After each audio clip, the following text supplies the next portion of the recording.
സ്വാഗതം ഇൻസൈറ്റിലേക്ക്. നമ്മൾ ഇന്ന് സംസാരിക്കുന്നത് കേരളത്തിൽ വീണ്ടും ഒരു ബാർക്കോഴ ആരോപണം ഉയർന്നതിനെക്കുറിച്ചാണ്. കേരളത്തിലെ ഓരോ വർഷവുമാണ് കേരള സർക്കാർ മദ്യനയം പ്രഖ്യാപിക്കാറ്. ഈ സാമ്പത്തിക വർഷത്തെ മദ്യനയം ഇതുവരെ പ്രഖ്യാപിച്ചിട്ടില്ല. ആ മദ്യനയത്തിൻ്റെ രൂപവൽക്കരണത്തിൻ്റെ ഭാഗമായിട്ടുള്ള ചില ചർച്ചകൾ നടക്കുന്നു എന്ന റിപ്പോർട്ടുകൾ വരുന്നു. അതിന് തൊട്ട് പിറകെ കേരളത്തിൽ ഇപ്പോൾ നിലനിൽക്കുന്ന എല്ലാ മാസവും 1-ാം തീയതി ഡ്രൈ ഡേ ആയി പ്രഖ്യാപിച്ചിരിക്കുന്ന അത് ഒഴിവാക്കാൻ ആലോചിക്കുന്നു എന്ന റിപ്പോർട്ട് വരുന്നു. ബാറുകളുടെ പ്രവർത്തന സമയം വർദ്ധിപ്പിക്കാൻ ആലോചിക്കുന്നതായിട്ട് റിപ്പോർട്ട് വരുന്നു. ഇതിൻ്റെ തൊട്ട് പിറകെയാണ് ബാറുടമകളുടെ സംഘടനകളുടെ യോഗത്തിൽ പങ്കെടുത്തുകൊണ്ട് ബാറുടമ സംഘടനയുടെ ഇടുക്കി ഘടകത്തിൻ്റെ പ്രസിഡൻ്റായിരിക്കുന്ന അനിമോൻ എന്ന് പറയുന്ന ബാറുടമ, അദ്ദേഹത്തിൻ്റെ ഒരു ശബ്ദ സന്ദേശം അദ്ദേഹം വാട്സാപ്പിൽ അദ്ദേഹത്തിൻ്റെ സഹപ്രവർത്തകർക്ക് അയച്ചൊരു സന്ദേശം പുറത്തു വരികയാണ്. അനുകൂലമായ തീരുമാനങ്ങൾ ഉണ്ടാകണമെങ്കിൽ പണം കൊടുക്കേണ്ടതുണ്ട്. അതിന് 2.5 ലക്ഷം രൂപ വീതം എല്ലാ ബാറുടമകളിൽ നിന്നും പിരിക്കാൻ നേരത്തെ തീരുമാനിച്ചിരുന്നു. അത് ഇതുവരെ പൂർണ്ണമായും നടന്നിട്ടില്ല. അത് വേഗത്തിലാക്കണം. ചിലതൊക്കെ ചെയ്തു കൊടുത്താൽ മാത്രമേ നമുക്ക് അനുകൂലമായ തീരുമാനമുണ്ടാകുകയുള്ളൂ എന്നുള്ള മറ്റുള്ള അദ്ദേഹത്തിൻ്റെ സന്ദേശം പുറത്തു വരുന്നു. ഈ സന്ദേശം പുറത്തു വരുന്നതിന് തൊട്ടു പിറകെ കേരളത്തിലെ ഉടമകളുടെ സംഘടനയുടെ സംസ്ഥാന പ്രസിഡന്റ് അദ്ദേഹം പറയുന്നു, അത്തരത്തിലൊരു പിരിവിനെക്കുറിച്ച് ആലോചിച്ചിട്ടില്ല.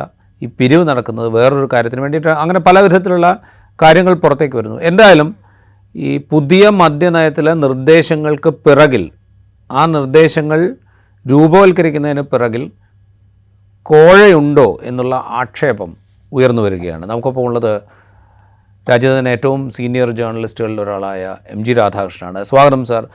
നമ്മളിത് എങ്ങനെ കാണണം? ഇതൊരു ക്രെഡിബിളായിട്ടുള്ള ഒരു കോഴ ആരോപണമായി ഇപ്പോൾ നമ്മുടെ മുമ്പിലുണ്ടോ? കാരണം വെച്ച് കഴിഞ്ഞാൽ സർക്കാർ ഇതുവരെ മദ്യനയം പ്രഖ്യാപിച്ചിട്ടില്ല. മദ്യനയം പ്രഖ്യാപിക്കുന്നതിനെക്കുറിച്ചുള്ള ആലോചനകൾ തുടങ്ങിയിട്ടേ ഉള്ളൂ. അതിനുള്ള ഇനീഷ്യലായിട്ടുള്ള കൂടിക്കാഴ്ചകളൊക്കെ നടന്നു കാണുമായിരിക്കും. അപ്പോൾ എന്താണെങ്കിലും ഇതൊരു വളരെ പ്രധാനപ്പെട്ട ഒരു ഏരിയയാണ്. ഇതിന് മുമ്പൊരിക്കൽ നമ്മൾ ഈ വലിയ തോതിൽ ചർച്ച ചെയ്തതാണ് ബാർക്കോഴ എന്നുള്ള സംഭവം. പുതിയൊരു സാഹചര്യത്തിൽ അതിനുള്ളൊരു സാധ്യത എത്രത്തോളമാണ്? ഇതൊരു ക്രെഡിബിളായിട്ടുള്ള അലിഗേഷനായി ഉയർന്നു വന്നു കഴിഞ്ഞോ? ഇത് ക്രെഡിബിൾ അല്ല എന്ന് തെളിയിക്കേണ്ടതിൻ്റെ 100% അങ്ങനെയാണെങ്കിൽ 100% ഉത്തരവാദിത്വം ഈ സർക്കാരിനും ആ വകുപ്പ് ഭരിക്കുന്ന മന്ത്രിക്കും മുഖ്യമന്ത്രിക്കും ഒക്കെ ഉണ്ട് എന്നുള്ളതാണ് ഏറ്റവും പ്രധാനപ്പെട്ട കാര്യം. ഇതൊരു വെറും കള്ളക്കഥയാണെന്നോ അല്ലെങ്കിൽ ഒരു വിശ്വാസ്യതയില്ലാത്ത ആരോപണമാണോ എന്ന് തള്ളിക്കളയാവുന്ന ഒരു കാലത്തല്ല നമ്മൾ കഴിയുന്നു. ഏറ്റവും വിചിത്രമായിട്ടുള്ള ഒരു എന്താ പറയുക, യാദൃച്ഛികത എന്താണെന്ന് വെച്ചാൽ, ഈ കഴിഞ്ഞ നേരത്തെ സൂചിപ്പിച്ച പോലെ ഈ UDF ഭരണകാലത്ത് ആ സർക്കാർ നേരിട്ട ആരോപണങ്ങൾ, കടുത്ത ഗുരുതരമായ ആരോപണങ്ങളെല്ലാം ഏറെക്കുറെ ഒരുതരം അത്ഭുതകരമായിട്ടുള്ള ഒരു ആവർത്തന സ്വഭാവത്തോടെ ഈ സർക്കാരിനെ വേട്ടയാടുന്നു എന്നുള്ളതാണ്. കാരണം സോളാർ കേസിനെ പോലെയായി ഏറെക്കുറെ ഏതാണ്ട് സ്വർണ്ണ ഇറക്കുമതി സംബന്ധിച്ച കേസ്, രണ്ടിൻ്റെയും പല സവിശേഷതകളിലും വളരെ അത്ഭുതകരമായ സാമ്യം ഉണ്ടായിരുന്നു. അപ്പോൾ ആ സർക്കാരിൻ്റെ കാലത്തെ ഏറ്റവും കൂളിളക്കം സൃഷ്ടിച്ചതാണ് ബാർക്കോഴ. അതിലൊരു കെ മണിയെ പോലെ വളരെ പ്രമുഖനായിട്ടുള്ള ഒരു നേതാവ് രാജിവെക്കുകയും അതിനെ തുടർന്ന് നിയമസഭയിലും പുറത്തുമൊക്കെ ഉണ്ടായ എന്താ പറയുക, അഭൂതപൂർവമായിട്ടുള്ള സമരങ്ങളും പ്രക്ഷോഭങ്ങളും അട്ടിമറികളും ഒക്കെ നമ്മൾ കണ്ടതാണ്. സ്വാഭാവികമായും അങ്ങനെ ഒരു ആരോപണം അതിന് സമാനമായ രീതിയിലുള്ള പറഞ്ഞാൽ അത് പുറത്തു വന്നതിന് പോലും എന്തൊരു അത്ഭുതകരമായ സാദൃശ്യങ്ങളാണുള്ളത്. ഈ ഫോണിൽ കൂടെ ഒരു ഉടമസ്ഥൻ അങ്ങനെ പറഞ്ഞു. അപ്പൊ ഇത് തീർച്ചയായിട്ടും ഇതൊരു മറ്റൊരു തലത്തോ മറ്റൊരു രീതിയിലൊക്കെയാണെങ്കിൽ ചിലപ്പോൾ ഇത് വെറും ഒരു ആരോപണത്തിന്റെ മട്ടിൽ. പക്ഷേ ഈ സർക്കാരിന്റെ ഒരു ഏറ്റവും പ്രധാനപ്പെട്ട, ഈ സർക്കാരിന്റെയും കഴിഞ്ഞ LDF സർക്കാരിന്റെയും അധികാരത്തിലേറിയതിന്റെ ഏറ്റവും പ്രധാനപ്പെട്ട ഘടകമായി പ്രവർത്തിച്ചത് ആ ബാർക്കോഴ കേസും അതിനെതിരായിട്ടുള്ള ജനകീയ പ്രക്ഷോഭവും ജനങ്ങൾക്ക് അതിനെതിരായിട്ടുണ്ടായ അഭിപ്രായ രൂപീകരണം ഒക്കെയാണ്. അപ്പോൾ സ്വാഭാവികമായിട്ടും ഈ സർക്കാരിന് ഇങ്ങനെ ഒരു ആരോപണം വന്ന നിലയ്ക്ക് അത് 100% അതൊരു അടിസ്ഥാനരഹിതമാണ് എന്ന് സംശയരഹിതമായി കേരള ജനതയുടെ മുമ്പിൽ തെളിയിക്കേണ്ടതിന്റെ ഉത്തരവാദിത്വമാണ് ഈ സർക്കാരിനുള്ളത്. അത് സർക്കാരിന്റെ ഒരു സാധാരണ തരത്തിലുള്ള ഒരു ഭരണത്തിലുള്ള സുതാര്യത എന്ന അതിനൊക്കെ അപ്പുറത്ത് തങ്ങൾക്ക് സമാനമായിട്ടുള്ള സന്ദർഭങ്ങളിൽ തങ്ങൾ ചെയ്ത രീതികളെ പറ്റി ഉണ്ടാവും എന്നാണ് കരുതുന്നത്. അതുകൊണ്ട് തന്നെ ജനങ്ങൾ എന്തെങ്കിലും രീതിയിൽ ഇതിലൊരു പോരായ്മ കാണുകയാണെങ്കിൽ തീർച്ചയായിട്ടും, പ്രത്യേകിച്ച് ഇപ്പോഴത്തെ ഘട്ടത്തിൽ ഒന്നിനു പുറകെ ഒന്നായി ഒരുപാട് ആരോപണങ്ങളുടെയും ആക്ഷേപങ്ങളുടെയും ഒക്കെ നടുവിൽ നിൽക്കുന്ന ഈ സർക്കാരിനെ സംബന്ധിച്ചിടത്തോളം ഇതിൽ പൂർണ്ണമായിട്ടും ഒരു ഒരു ഒരു എന്താ അതിന്റെ സത്യസന്ധത അല്ലെങ്കിൽ അതിന്റെ നിരപരാധിത്വം വിശ്വാസ്യതയോടെ തെളിയിക്കുക എന്നുള്ളതാണ് ഏറ്റവും പ്രധാനപ്പെട്ട ഉത്തരവ്. അതൊരു ക്രൈംബ്രാഞ്ചിന് കേസ് കൈമാറിയതും കൊണ്ട് മറ്റും അത് കഴിയുമോ എന്നുള്ളതിനെ കുറിച്ച് സംശയമുണ്ട്. കാരണം അവയുടെയൊക്കെ വിശ്വാസ്യത കുറഞ്ഞിരിക്കുന്ന ഒരു കാലമായതുകൊണ്ട്. നമ്മൾ ഇതിൻ്റെ ഒരു ചരിത്രം നമ്മൾ നോക്കുകയും ഇടതു മുന്നണി അധികാരത്തിലിരിക്കുന്ന കാലത്ത് എക്സൈസ് വകുപ്പിനെതിരെ എന്തെങ്കിലും ഒരു ആക്ഷേപം ഉയർന്നു വരുന്നത് അത്ര പതിവുള്ളൊരു കാര്യമല്ല. അതേസമയം UDFൻ്റെ കാലത്താണെങ്കിൽ അത് അത്ര അപൂർവമല്ല. അപ്പോൾ രഘുചന്ദ്രപാൽ എക്സൈസ് വകുപ്പ് കൈകാര്യം ചെയ്തിരുന്ന കാലത്ത് അദ്ദേഹത്തിനെതിരെ ആരോപണമുണ്ടായിരുന്നു. 2011 മുതൽ 2015 വരെ ഇപ്പോൾ നമ്മൾ സൂചിപ്പിച്ച ബാർക്കോഴ എന്നൊരു ആരോപണം വലിയ തോതിൽ ചർച്ച ചെയ്യപ്പെട്ട കാലത്ത് എക്സൈസ് മന്ത്രിക്കെതിരെ ആരോപണമുണ്ടായിരുന്നു, ധനകാര്യ വകുപ്പ് കൈകാര്യം ചെയ്ത മന്ത്രിക്കെതിരെ ആരോപണമുണ്ടായിരുന്നു. ഇങ്ങനെ ആരോപണങ്ങളുടെ ഒരു പട്ടിക നമുക്ക് UDF ഭരിച്ചിരുന്ന കാലത്ത് നമുക്ക് ഉന്നയിക്കാൻ കഴിയും. അതേസമയം ഇപ്പോൾ 2006 മുതൽ 2011 വരെ VS അച്യുതാനന്ദൻ സർക്കാർ അധികാരത്തിലിരിക്കെ PK ഗുരുദാസനായിരുന്നു എക്സൈസ് വകുപ്പിൻ്റെ ചുമതലയുണ്ടായിരുന്ന മന്ത്രി. ഒരു തരത്തിലുള്ള ആക്ഷേപവും അതിനെതിരെ ഉയർന്നു വന്നതായിട്ട് നമ്മൾ കേട്ടിട്ടില്ല. ഈ കഴിഞ്ഞ പിണറായി വിജയൻ സർക്കാരിൻ്റെ കാലത്ത് TP രാമകൃഷ്ണനായിരുന്നു എക്സൈസ് വകുപ്പ് കൈകാര്യം ചെയ്തത്. പക്ഷേ ആ കാലത്തും ഒരു തരത്തിലുള്ള ആക്ഷേപവും ആരോപണവും ഉയർന്നു വരാനുള്ളൊരു സാധ്യത പോലും ഇല്ലാത്ത വിധത്തിൽ അത് കൈകാര്യം ചെയ്യപ്പെട്ടു എന്ന് നമുക്ക് വേണമെങ്കിൽ പറയാം. പക്ഷെ ഇപ്പോൾ അങ്ങനെ ഒരു ആക്ഷേപം ഉയർന്നു വരുന്നുവെങ്കിൽ അതിന് നമ്മൾ ഈ പഴയ ചരിത്രം പരിശോധിച്ച് നോക്കുമ്പോൾ ഈ തീയില്ലാതെ പുകയില്ല എന്ന് പറയുന്നത് പോലൊരു സാഹചര്യം ഉണ്ടോ? തീർച്ചയായിട്ടും ഇതിലും ഇപ്പോൾ MP രാജേഷിനെ പോലെ ഒരു വ്യക്തി അഴിമതിക്കാരനാണോ അല്ലെങ്കിൽ കൈക്കൂലി വാങ്ങിക്കുന്നോ ഒന്നും കരുതാൻ സാധാരണ നിലയ്ക്ക് നമുക്ക് കഴിയില്ല. കാരണം അദ്ദേഹത്തിൻ്റെ ഇതുപോലെയുള്ള പ്രവർത്തനങ്ങളിലൊന്നും അങ്ങനെയുള്ള ഒരു കളഞ്ഞിട്ടുള്ള ആളല്ല. പക്ഷേ ഇതുകൊണ്ട് തന്നെ ഇപ്പോൾ രാജീവ് പറഞ്ഞ കാരണങ്ങൾ കൊണ്ട് തന്നെ, കാരണം ഇടതുപക്ഷത്തിന്റെ സർക്കാരുകൾക്ക്, സർക്കാരിന്റെ എക്സൈസ് നയങ്ങൾക്ക് അങ്ങനെ ഒരു പാരമ്പര്യം അവകാശപ്പെടാൻ കഴിയും. താരതമ്യേന പിന്നെ ശരിയായ രീതിയിൽ അഴിമതിയില്ലാതെ ഒക്കെ നയിച്ചിരുന്ന വകുപ്പാണ്. പ്രത്യേകിച്ച് അഴിമതിയുടെ കൂത്തരക്കാണെന്ന് കരുതപ്പെട്ടിരുന്നെങ്കിലും ഒരു വകുപ്പായിട്ട് പോലും അത് ഭരിച്ച PK ഗുരുദാസനായാലും TP രാമകൃഷ്ണനായാലും ഒന്നും ഒരു ലെവലേശം പോലും അവരുടെ മേൽ, അവരുടെ പരീക്ഷായ മേലോ അവരുടെ മേലോ ഒന്നും യാതൊരു ചെളിയും വീണിട്ടില്ല എന്നുള്ളത് വളരെ പ്രധാനമാണ്. അതുകൊണ്ട് തന്നെ ഈ സർക്കാരിന്റെയും MP രാജേഷിന്റെയും ഉത്തരവാദിത്വം 10 മടങ്ങ് വർദ്ധിക്കുന്നു എന്നതാണല്ലോ. കാരണം അങ്ങനെ ഒരു പശ്ചാത്തലത്തിലാണ്. പക്ഷെ അതിന് മറ്റൊരു ഒരു സാഹചര്യം പരമായിട്ടുള്ള ചില ഘടകങ്ങളും കൂടെ ഇതിനെ കൂടുതൽ സംശയാസ്പദമാക്കുന്നുണ്ട് ഈ പ്രശ്നത്തെ. കാരണം അത് ഈ എക്സൈസ് നയത്തിൽ ഈ സർക്കാർ കുറച്ച് നാളായി സ്വീകരിക്കുന്ന കുറച്ച് എന്താ പറയുക ഒരു ലിബറൽ ആയിട്ടുള്ള കൂടുതൽ ഒരു സമീപനം വാസ്തവത്തിൽ അതിനതിൻ്റെതായ കാരണങ്ങളുണ്ടാവും. ആ നയത്തിനെ പറ്റി, ആ നയത്തിന്റെ സിഗ്നേച്ചറുകളെ പറ്റിയല്ല പറയുന്നത്. പക്ഷെ ഒരു വശത്ത് ഈ അഫ്ഗാനി നയത്തിലും ബാറുകളുടെ കാര്യത്തിലുമൊക്കെ കൂടുതൽ അയവേറിയ ഒരു സമീപനം സ്വീകരിച്ചു വരുന്നുണ്ട് എന്നുള്ളത് സംശയമൊന്നുമില്ലാത്ത കാര്യമാണ്. രാത്രി 12 മണി വരെ ബാർ തുറക്കുന്ന കാര്യത്തിലായാലും ഇപ്പോൾ IT മേഖലയിലെ ഇതിനുള്ള അനുവാദം കൊടുക്കുന്ന കാര്യത്തിലായാലും ഒക്കെ തീർച്ചയായിട്ടും അതിൻ്റെതായ ന്യായങ്ങളും ഒക്കെ ഉണ്ടാവാം. പക്ഷേ അങ്ങനെ ഒരു പശ്ചാത്തലം കൂടെ ഉണ്ട്. അപ്പോൾ അതേ സമയത്ത് ഇപ്പോൾ രാജേഷ് ചൂണ്ടിക്കാണിക്കുന്നത് അബ്കാരി നിയമങ്ങൾ ലംഘിക്കുന്ന ബാർ ഉടമകൾക്കെതിരെ കർശനമായിട്ടുള്ള നടപടികൾ സ്വീകരിക്കാറുണ്ട് സർക്കാരിൻ്റെ. അദ്ദേഹം ചില കണക്കുകളൊക്കെ മുന്നോട്ട് വയ്ക്കുന്നുണ്ട്. തീർച്ചയായിട്ടും അത് നമ്മൾ മുഖവിലേക്ക് എടുക്കേണ്ടത് തന്നെയാണ്. പക്ഷെ അതാവുമ്പോൾ ഈ ഒരു കൂടുതൽ സ്വാതന്ത്ര്യം ലഭിക്കുന്നു, കൂടുതൽ അനുവാദം ലഭിക്കുന്നു ഈ ബാർ ഉടമകൾക്ക് എന്നുള്ളത് കൂടുതൽ ശക്തമാക്കി കൊണ്ടുവരണമെങ്കിൽ ഇപ്പൊ തന്നെ അത് IT കാര്യത്തിലൊക്കെ IT മേഖലയിലെ കാര്യത്തിലൊക്കെ തീരുമാനം പോലും ആയി കഴിഞ്ഞിരിക്കുകയാണ്. അപ്പൊ അങ്ങനെ ആവുമ്പോൾ അത് ഇതുപോലെയുള്ള ഒരു കാരണം കൊണ്ടല്ല ഇങ്ങനെ ചെയ്യുന്നത് എന്ന് തെളിയിക്കാനൊക്കെയുള്ള ബാധ്യത കൂടുതലാവുകയാണ് സർക്കാരിന്റെയും ഈ ഇടതുപക്ഷ സർക്കാരിന് എനിക്ക് തോന്നുന്നു. പ്രത്യേകിച്ച് ഈ പറഞ്ഞ പല കാരണങ്ങൾ കൊണ്ട് ഇപ്പോൾ തന്നെ ഒരുപാട് ആക്ഷേപങ്ങളുടെ നടുവിലാണ് സർക്കാർ. അപ്പോൾ അതിന് ഇനിയിപ്പോൾ 2 വർഷമേ ഉള്ളൂ. ഈ സർക്കാരിന്റെ പ്രതിച്ഛായയ്ക്ക് വല്ലാത്ത കോട്ടം സംഭവിച്ചിരിക്കുന്ന ഒരു കാലമാണ് പല കാരണങ്ങൾ കൊണ്ടും.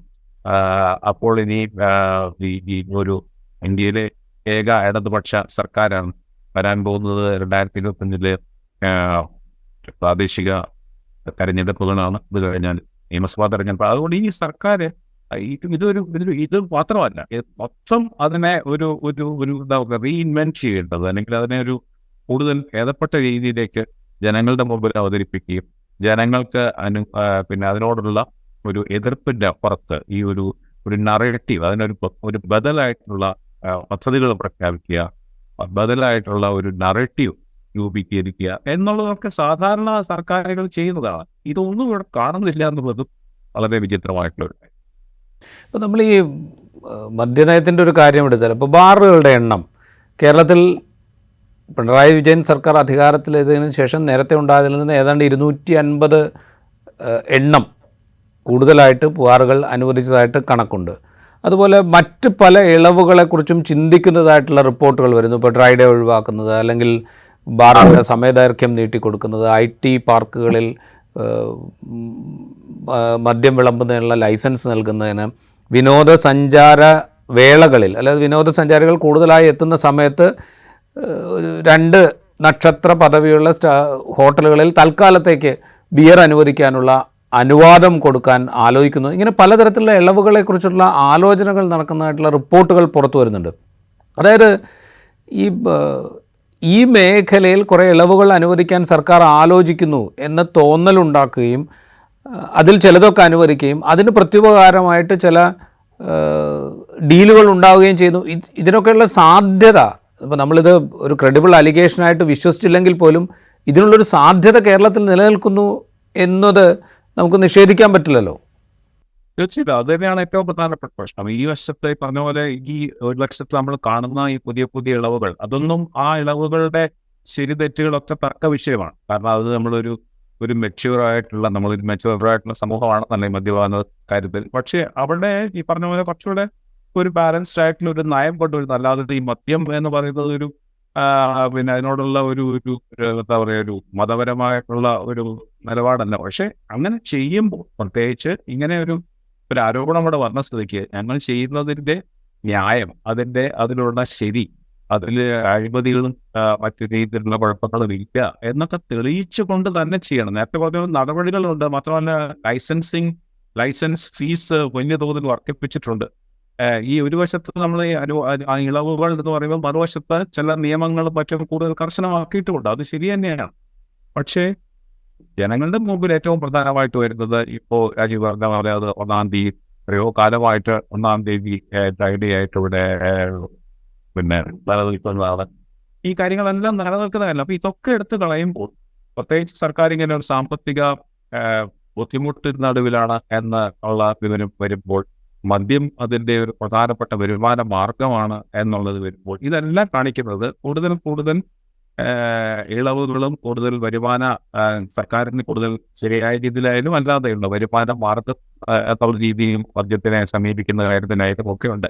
അപ്പം ഇവിടെയൊക്കെ ഒരു സുതാര്യമായ ഒരു നയം, അല്ലെങ്കിൽ സുതാര്യമായ നടപടികളുടെ ഒരു സുതാര്യത, കൺവിൻസിംഗ് ആയിട്ട് ജനങ്ങളെ ബോധ്യപ്പെടുത്തുന്ന രീതിയിൽ ശരിയാണ് ഒരു സർക്കാർ ചെയ്യേണ്ടത്, ജനാധിപത്യ സർക്കാർ ചെയ്യേണ്ടത്. പക്ഷേ ഈ സർക്കാരിന്റെ ഒരു പ്രത്യേക രീതി അനുസരിച്ച് ഞങ്ങൾ ചെയ്യുന്നത് ശരിയാണെന്ന് ഞങ്ങൾ മാത്രം ബോധ്യപ്പെട്ടാൽ മതി എന്നുള്ള രീതിയിൽ ഒരു മുന്നോട്ട് പോക്കാണ് പലപ്പോഴും കാണാറുള്ളത്. അല്ലാതെ ജനങ്ങളെ ബോധ്യപ്പെടുത്തണം, ജനാധിപത്യത്തിൽ ജനങ്ങളെ ബോധ്യപ്പെടുത്തേണ്ടതുണ്ട് എന്നുള്ള ഒരു ഉത്തരവാദിത്വത്തിനോട് വളരെ മുഖം തിരിച്ചു നിൽക്കുന്നതാണ് പലപ്പോഴും കാണാറുള്ളത്. അത് ഈ സർക്കാരിനെ ബാധിക്കുകയും സർക്കാരിന് ഇപ്പോൾ എതിരായി ഉണ്ടെന്ന് നമ്മൾ കരുതപ്പെടുന്ന ഒരു നിഷേധ സമീപനം, ജനങ്ങൾക്കുണ്ടാവുന്ന ഒരു ആന്റി ഇൻകംബൻസി എന്ന് പറഞ്ഞാൽ തങ്ങളുടെ വികസന വികാരമുണ്ടെങ്കിൽ തന്നെ അതിനൊക്കെ പ്രധാനപ്പെട്ട കാരണം ഈ സർക്കാർ അതിന്റെ നിലപാടുകൾ ന്യായീകരിക്കുകയോ അത് കൺവിൻസിംഗ് ആയിട്ട് ന്യായീകരിക്കുകയോ വിശദീകരിക്കുകയോ പോലും ചെയ്യാറില്ല.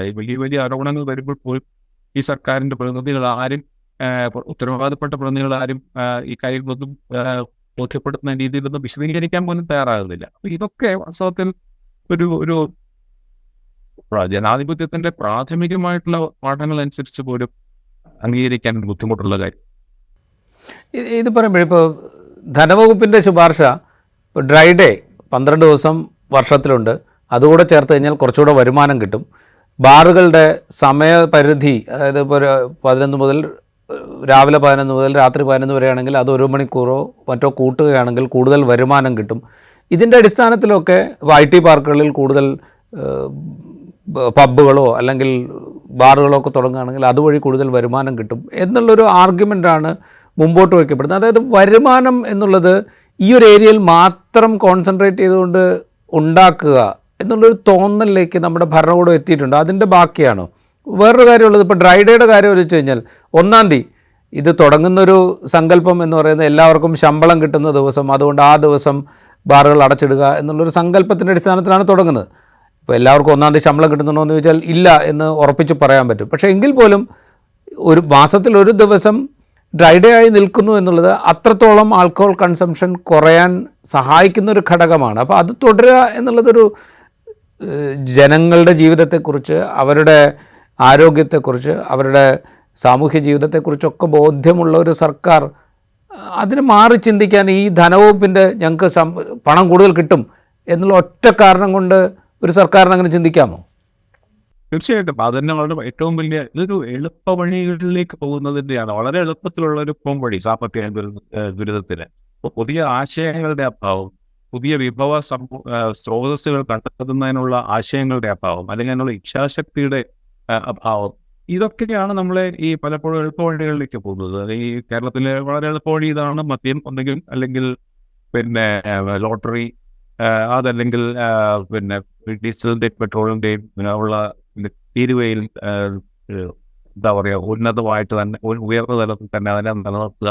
ഇതൊക്കെ വാസ്തവത്തിൽ ജനങ്ങളുടെ ഒരു ഒരു ഒരു എന്താ പറയുന്ന ഒരു പ്രവൃത്തികേട് കൊണ്ട് അവർക്കുണ്ടാകുന്ന ചെലവുകളിൽ നിന്ന് മുതലെടുക്കാനുള്ള ഒരു സർക്കാരിൻ്റെ അത് ഒരു പരിധി വരെ അതൊക്കെ ചെയ്യുന്ന മനസ്സിലാക്കാം. പക്ഷേ നമുക്ക് വളരെ എന്താ പറയുക, എന്തുകൊണ്ടാണ് മറ്റ് വിഭവ സമാഹരണ മാതൃകളോ മാർഗങ്ങളോ തീർച്ചയായിട്ടും നികുതി പിരിവിലൊക്കെ വർത്താൻ വന്നിട്ടുണ്ടെന്നാണ് കണക്കുകളൊക്കെ കാണിക്കുന്നത്. പക്ഷേ എത്രയോ ഇക്കണോമിസ്റ്റുകൾ എത്രയോ പലതരത്തിലുള്ള സാധ്യതകളെ പറ്റി, സ്വർണം മുതലായ കാര്യങ്ങളിലൊക്കെ കൂടുതൽ സർക്കാരിന് വരുമാനം ഉണ്ടാക്കാവുന്ന കാര്യങ്ങളെ പറ്റി പറയുന്നു. ഒരുപാട് സർക്കാരിൻ്റെ ഭൂമിയും മറ്റും ഇപ്പോഴും നികുതി അടയ്ക്കാതെയും ലീസ് അടയ്ക്കാതെയും മറ്റും നിയമവിരുദ്ധമായി കയ്യിൽ വെച്ചിട്ട് ഇങ്ങനെ ഒരുപാട് സാധ്യതകളെ പറ്റി സാമ്പത്തിക ശാസ്ത്രജ്ഞർ ഇഷ്ടം പോലെ ചൂണ്ടിക്കാണിക്കാറുണ്ട്. പക്ഷെ അതിലൊന്നും അങ്ങോട്ടൊന്നും ഒരു ശ്രമവും നടത്താതെ ഈ എളുപ്പത്തിലുള്ള മദ്യത്തിന്റെ, പിന്നെ നേരത്തെ പറഞ്ഞ പോലെ കേരളം ഇന്ത്യയിലെ ഏറ്റവും മദ്യപാന ആസക്തിയുള്ള സംസ്ഥാനങ്ങളിൽ ഒന്നാണ്. തീർച്ചയായും നമ്പർ 1 എന്നുള്ള പൊസിഷനൊക്കെ മാറിയിട്ടുണ്ട് ഇപ്പോൾ.